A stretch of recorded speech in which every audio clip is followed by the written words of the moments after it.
It's Red Eye Radio. Gary McNamara and Eric Harley talk about everything from politics to social issues and news of the day. Whether you're up late or you're just starting your day, welcome to the show. From the Uniden America Studios, this is Red Eye Radio. All across America and around the planet, we're Red Eye Radio. He is Eric Harley, and I'm Gary McNamara. Well, it looks like it's official. Hollywood going on strike, not just the writers, but now the actors. Yeah, they voted to recommend a strike. That happened within the last half hour, 30 or 40 minutes or so. And so the writers are still on strike, and the actors then would be on strike if they go through with that, and it appears they will. It was a unanimous vote. I guess we all go to YouTube.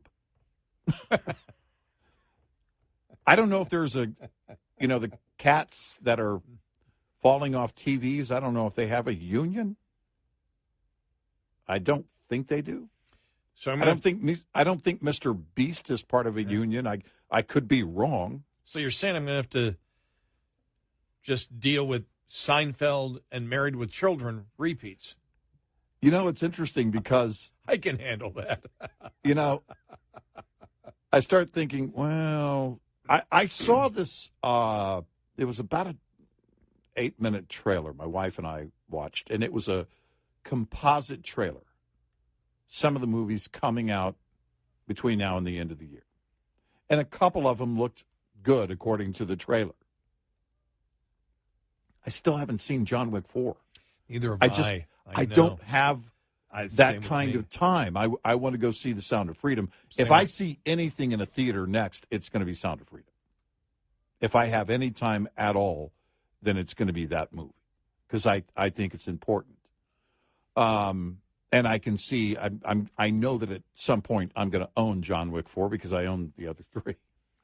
So I mean I'll have it. I would love to see it in a theater, but recently there were some movies that kind of came up. Oh, on vacation, my granddaughters. They all got in the evening got time. They got to take turns choosing what they were going to watch. And I have one granddaughter who's stuck on the 80s movies, the John Hughes movies, and watched Breakfast Club. Wow. Chicks cannot hold they smoke. That's what it is. And I said that line right before it happened because it's my favorite line from The Breakfast Club. I wasn't the biggest fan of the movie. In fact, my wife and I were watching it going, where they all kind of it gets serious. Yeah. After they smoked weed. And I thought, it was kind of weird timing, wasn't it? But I just thought, there are a lot of movies, great movies out there that, someone brought up The Unforgiven, Clint Eastwood. And I haven't watched that in probably a decade. And, so all these movies that come up where you can make your own movie night if you have the time. I haven't had the time, but I love sitting down in front of a good movie. And if it's one I haven't seen in a while, that makes it even better. My wife and I think it was last year sometime, watched Harry and the Hendersons. Oh, my. It was so funny. Oh. And I had never really... I don't think I've watched the full film. I've watched parts of it and laughed when it. But well, the thing is that the expressions on Harry's face, it was just hilarious. I thought the first time around, I never when it came out, it was like, oh, okay, all right. But we watched it and laughed because it was kind of it's a mindless comedy. It has its plot. And you kind of know where it's going, and there's nothing really else that you have to do. Sit and laugh. A lot of comedians have been making the point here lately that Hollywood is not interested in making comedy movies anymore. Melissa McCarthy was on an interview, and someone asked her about that. And I think she's great. I think she's very funny. Her expressions, her lines during that interview, she's just naturally funny. But, there are a ton of great comedy movies and TV shows, that you go back and watch. I know the box office, I know that the business of Hollywood is going to miss out because of the strike, however long, if it goes for any measurable time. They were trying to work a deal with streaming. And the fact of the matter is, when you have something on the scale of Netflix, John Malone talked about this once in an interview with Liberty Media, Discovery Group. They were part of the group that took over CNN and some other properties recently. And he had talked about one time his admiration for the scale of Netflix. When you go into the Netflix house, they can give you a development deal and you produce it and everything else. You don't get to take it with you.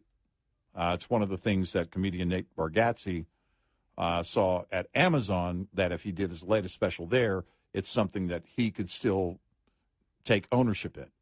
So when you think about how it is all going very proprietary, whether it's Paramount or Disney or Netflix or any of this, they want to own their properties, and they want, obviously, greater control over those properties. And it's becoming segmented, because the one thing, the one problem that the streamers have is people jumping off. They jump off Netflix for a month because they want to go to Hulu and watch something, and then they'll binge something on Hulu and jump off and go to Disney. And then so they jump around. They can't get people to stay on for long periods of time.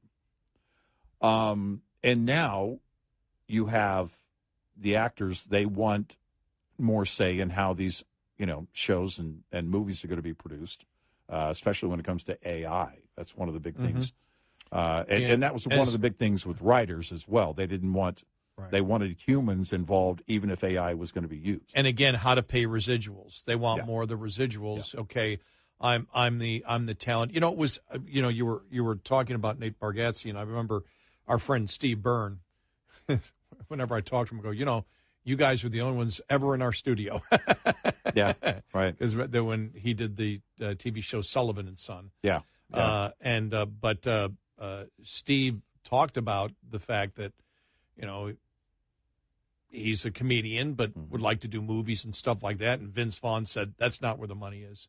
For the vast majority of actors, that's not where it is. It's content creation. You create the content, you own it, you make the money off of it. Right. And, you and I were talking about the fact that I hardly watch any TV at all anymore. I think I'm fully converted in, I'm not waiting for TV to give me the content. And I don't have to with streaming. Yeah. I can go to what the shows of what I want. But still, so much of actual TV is you have to wait for it. Right. And I'm just not even, that's one of the problems with sports. Yeah. With sports, it's like, okay, I don't have time to sit down now and watch sports anymore. And so, okay, I'm not going to watch the entire game after. And I have actually got to the point in sports where, all right, if my team wins, the highlights are on YouTube and it's 10 minutes or 12 minutes long. Right. And I'm not 3.5 hours. Yeah, I'm satisfied with that. It's like, okay, good, I've watched it and I can do it. Now, if I happen to be there and the game's on, it's fine. But I even find myself, I can even be with a group of people at a party watching a game, and I'm like, I wish this thing would get over. And I wasn't that way 20 years back. I was completely into it, and I don't know whether it's just the change in media and the fact that I've become so used to. You and I talk about how we're on YouTube constantly because I can search for whatever content I want, and the production values of individuals, of what they are able to produce, and it means it's economically feasible because so many people are doing it. Well, these productions come out and you go, my God, that's as good as I've seen on, TV a few years back. And then the quality even of the latest phones, if they're doing editing stuff off their phones, is still incredibly good. And so I can put in a topic, and all of a sudden it's 2 hours later. I never spend 2 hours in front of the TV. Right. Unless it's content that I can specifically tailor to what I want at that moment. And I wonder how that will affect Hollywood in the long run. I don't go to movies like I used to. I mean, there's 2 movies I want to see. John Wick, was it 7? 4? 4, and the other one, Jim Caviezel. Sound of Freedom. Sound of Freedom. That's really the only ones I want to see. The new Mission Impossible, I want to see that. New Mission Impossible. Yes, I have to see that because they do a great job. And the thing that amazed me is 2 years ago I got a new TV, 55-inch, best TV you can possibly make. Mm-hmm. To watch concerts is wonderful. And I got the Sonos sound system last year with the sound bar. I think probably one of the best home theater systems you can possibly buy. Mm-hmm. When I got it last year, the first thing I watched was, I actually bought it so I could watch it over and over again, was Top Gun, Maverick. Yeah. Why? For the pictures, but with the sound. Mm-hmm. The 5.1 is just, the 5.1 HD is just like, right. And I'm like, okay, I'm at the age where I should be losing my hearing, and I'm not. I want to be able to enjoy the complete. Sure. So I could actually rent movies and on this TV where it's just like, and then I got my new recliners. So, I mean, this is like Friends, Joey and what's his name. Remember when they got their recliners, sitting back watching their big TV? Mm-hmm. I'm all set. It's everything that I've ever wanted in life. Audio, visual, being comfortable, laying back, everything, cup holders, everything I need to be in the movies. I never do it. Yeah. I'll watch a concert. I can't sit still for that long. If I do, I'm at the end of the day, or I'm doing show prep. Yeah. If I'm, in which a lot of content now comes in smaller form. The news channels all have their own YouTube channel. Well, I didn't have time yesterday. I don't have time to watch, for example, when congressional hearings happen. Right. I don't have time. 8 hours or 6 hours or whatever it is. If we work during the day, well, you could do it before you went on the. It's just impossible because we work overnights. Right. But now with especially Forbes is great. Forbes. Yeah, they've been very good lately. Hasn't Forbes been great? Yeah, I mean, they line it all out. It's like, okay. Covering press conferences and hearings and everything. I think they've done a good job. Here are 10 prime Republicans who asked questions to Ray yesterday. Right. And so you can watch that all and you go, okay, that's good, that's good, that's good, that's good, that's good, that's good. And so for show prep, that on YouTube is incredibly fantastic. And as I said, both you and I we pay YouTube not to watch the commercials. Yeah. And I never thought I would do that. It's the best thing I've ever purchased. Streaming-wise, it's the best money I've ever spent. It's the best money I've ever spent, without question. And that's, the difference, and you have to get into the mindset of each consumer. The reason ESPN had so many layoffs is because their subscriptions went through the floor. There's an article today, 20,000 a day they're losing. Yeah, and nobody's going to pay for it anymore. Nobody wants to pay for cable. And they want to pay, they may pay $20 or $30 total. But they don't want to pay whatever cable even costs these. It's been several years since I've had cable. Whatever it costs these days. They'll pay for internet, and sometimes not even that. They're going to get whatever they have on their phone.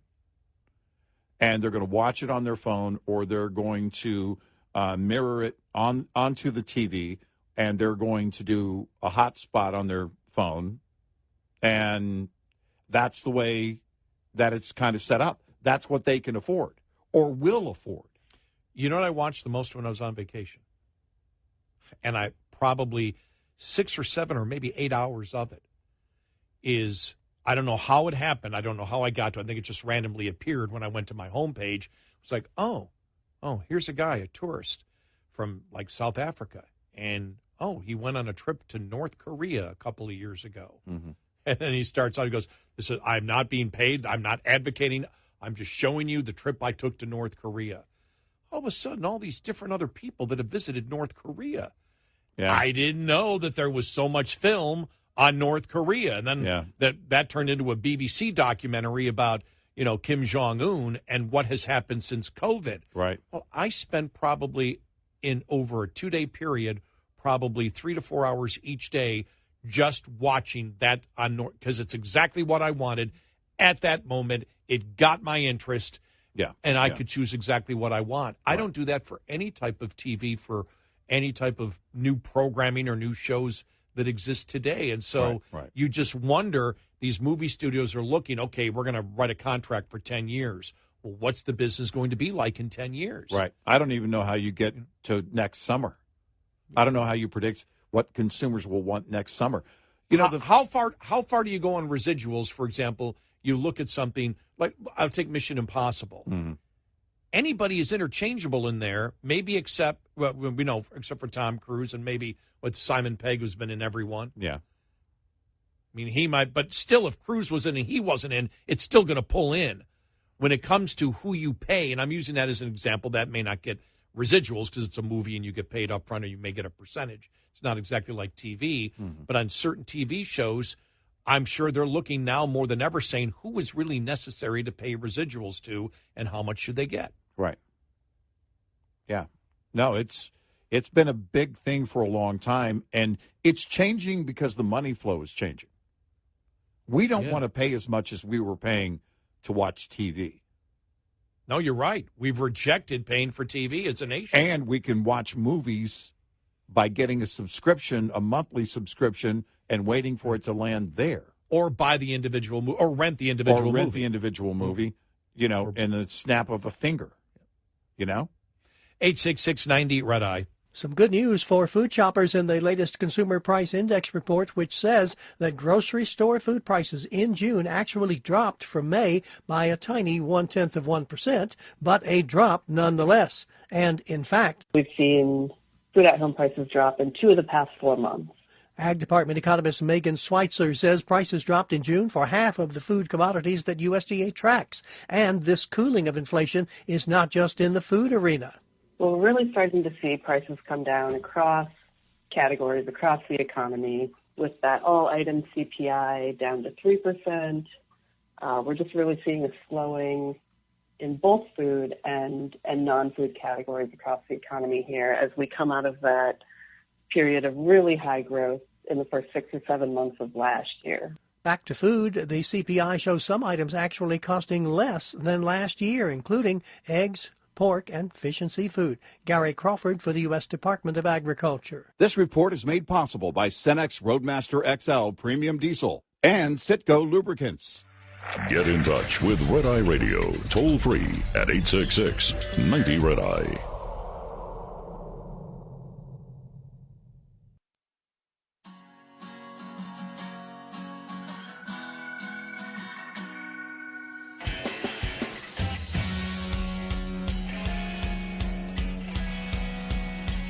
It's Red Eye Radio. He's Eric Carney, and I'm Gary McNamara, just talking about the fact that looks like everyone won't be working in Hollywood now as the actors are going on strike. So the actors are on strike, the writers are on strike.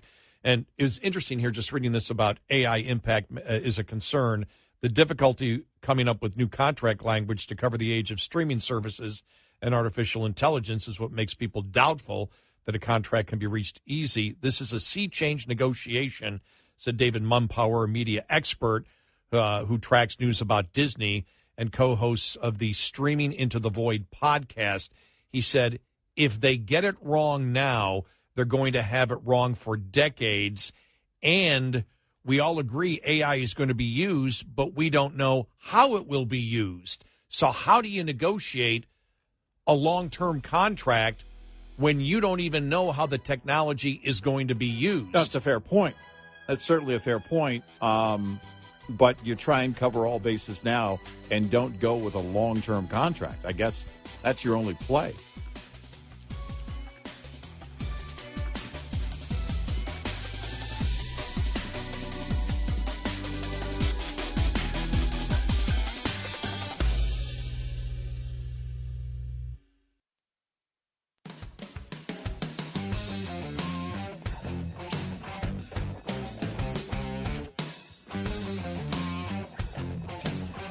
You're listening to Red Eye Radio from the Uniden America Studios.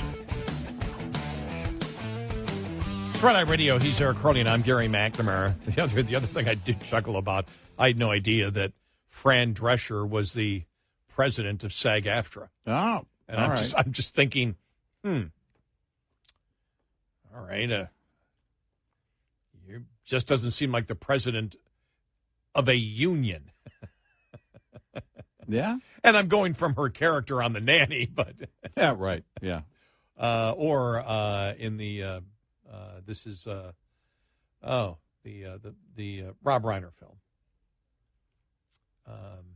the band. Oh, Spinal Tap? Spinal Tap, yeah. yeah. She's in Spinal Tap, too. Yeah. As the obnoxious PR woman for the record company. Yeah, right. But I just, okay.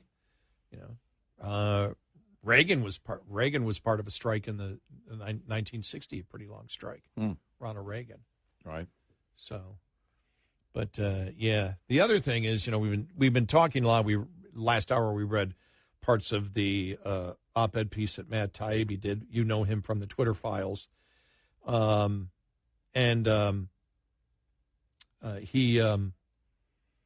was talking about, what has changed in liberalism. When did liberals drop the First Amendment?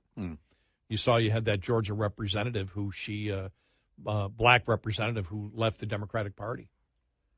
Yeah, and became a Republican. It was just big news because she was very, very vocal.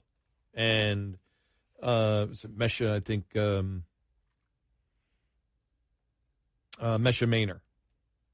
She's represented the district in the Georgia House since 2021, announced the decision shortly after noon Tuesday that she will switch her party registration to Republican. When I decided to stand up on behalf of disadvantaged children in support of school choice, my Democratic colleagues did not stand by me. They crucified me. When I decided to stand up in support of safe communities and refused to support efforts to defund the police, they didn't back me up. They abandoned me. For far too long, the Democratic Party has gotten away with using and abusing the black community. For decades, the Democratic Party has received the support of more than 90% of the black community, and what do we have to show for it? I represent a solidly blue district in the city of Atlanta. This is not a political decision for me. It is a moral decision. Maynor said that she has been met with encouragement amid her decision to switch parties and noted that it's humbling to be embraced for the first time in a long time by individuals who don't find fault in a black woman having a mind of her own and willing to buck the party line. That sounds like some things that we've talked about on this radio show. Yep. Well, I don't know to what extent that's going to continue, where you have actual Democrats in office changing party. I do wonder about the rank-and-file Democrat, though, as they look at things and look, we've said it. I don't believe that the majority of them, the rank-and-file, are for grooming. I don't believe that they stand behind the party on a number of very radical issues. I don't expect the majority of them to all of a sudden become Republican. But you have to ask yourself, well, then what am I voting for? What is it that I want out of my representatives? Are they actually representing me? And you have to ask that question. You and I have had, it seems like, since the beginning, a number of issues with the GOP. And that's okay. You can have a number of issues with the party that you primarily support. It's okay to do that. It's okay to vote for the party, support the party in voting, and also criticize them. But when they become so radical, I don't know how you continue to support them and keep them in power. The issues that I have with the GOP, I mean, again, going back many years, they're only in recent years fiscally responsible when the Democrats gain power. Otherwise, they've moved further to the left more and more, and those are some of the concerns, just a couple of the concerns over the years that we've had. Now, but so have the Republican rank and file. Oh, yeah, they can do that because they get away with it. And I guess the only reason I brought that up is I sense that I more than sense the Democratic Party has gone insanely left while their voters have not. That would be the difference. I think that's exactly where I was going. Okay. And because the Republicans have been, and we've talked about this when it comes to the national debt, when it comes to spending, when it comes to a number of things. Republicans in 2016, we're going to completely do away with Obamacare. Republicans 2017, not completely. And that was because their constituents did not allow that. The sentiment had changed for whatever reason. There was no outcry. And until there's outcry, you don't see that kind of change, that kind of behavior change. With the left, the far left has taken the party so far that their constituents are not there. They're not in the same neighborhood. Now, I don't know where the voter starts to change. Or if. Yeah, that's the big question. Because, well, we do know that we have seen it. Because when you think about the fact that the Democrats on illegal immigration did it for one reason and one reason only, and that was to win the Hispanic vote, that has backfired.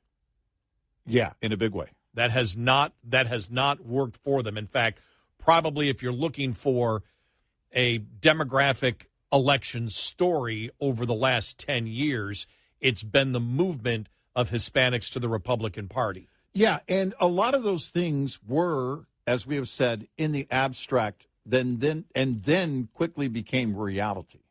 Mm-hmm. And we should open our borders to, and then all of a sudden these major blue cities are being flooded, and they're screaming after they enacted years ago sanctuary policy. So that's also a difference, is that the left, the Democratic Party, sold these things in the abstract, and it all sounds noble when you're saying it out loud. Well, we are this as a nation, we are that, and we should do this. Reality is a much different picture.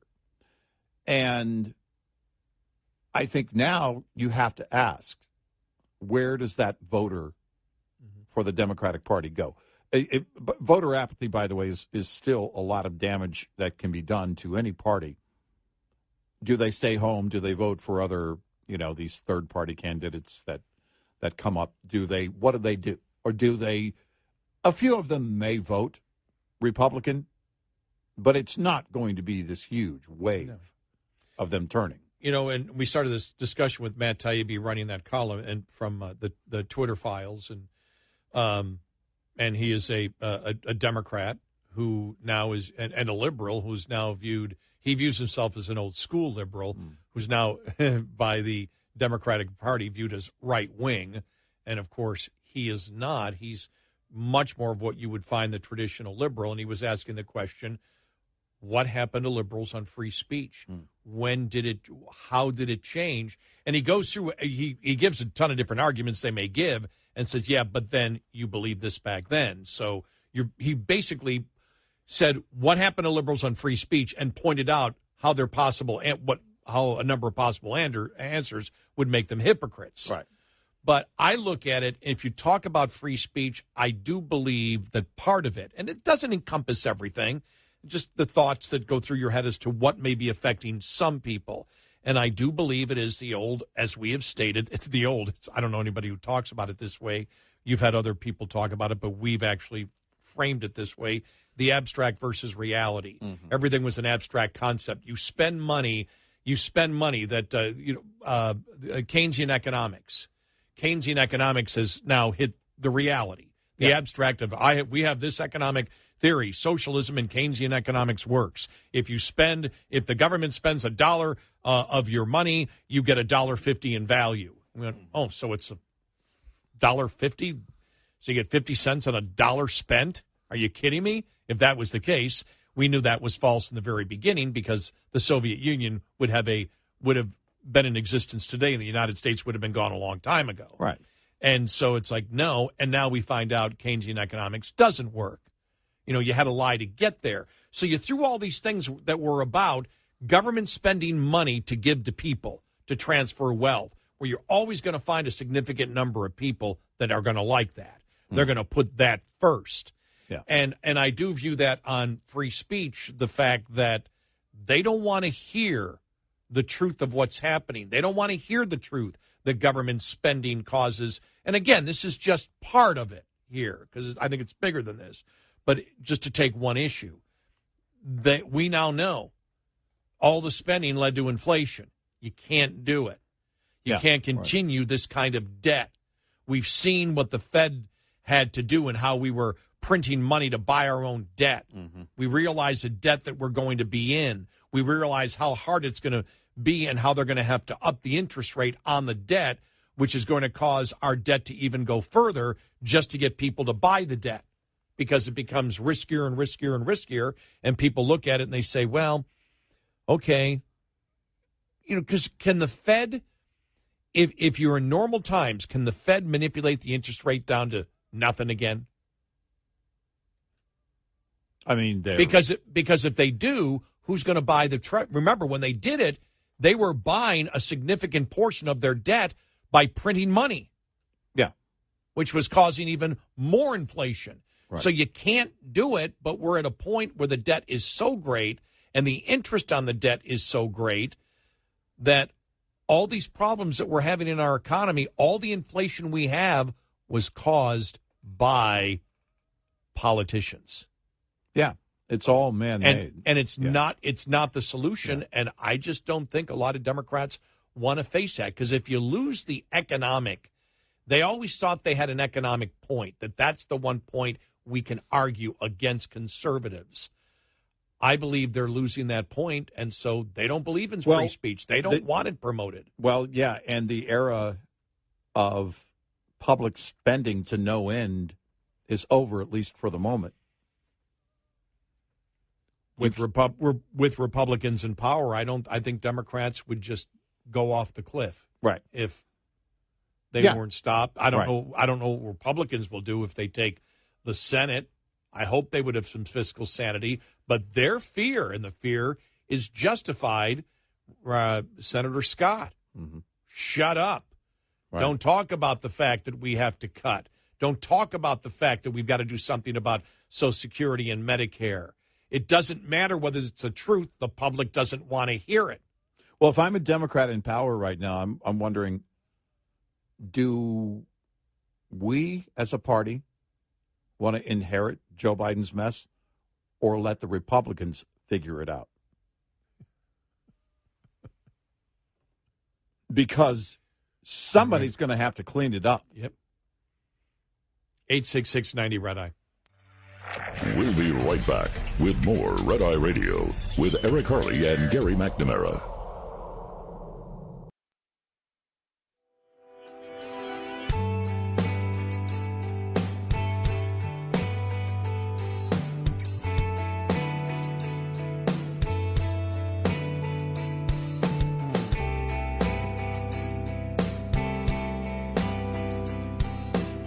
It's Red Eye Radio. He is Eric Harley, and I'm Gary McNamara. It's going to be an interesting week next week. And I know we have a day left still of shows, but just with Comer saying we've got more financial records coming from this, which is going to be a shock. But it was a pretty big shock what came out yesterday. The email from 2015 showing really the if you want to call it collusion between Burisma and Hunter Biden and their organization to get the leaders of America to support the Burisma president. Right. I mean, that was really, that's mind-boggling. I don't know what you do because everything, we've stated this from the very beginning, since 2020 when Hunter's laptop came out, there has never been a day when it has moved in a direction that has lasted. You may get one story and you go, maybe there's something. Nope, there's nothing there. And it's never gone in any direction but looking like the Bidens are more guilty each and every day. And now this is October of this year. That's 3 years. Yeah. Wow. And now the information's coming out quicker than it ever has. A lot quicker.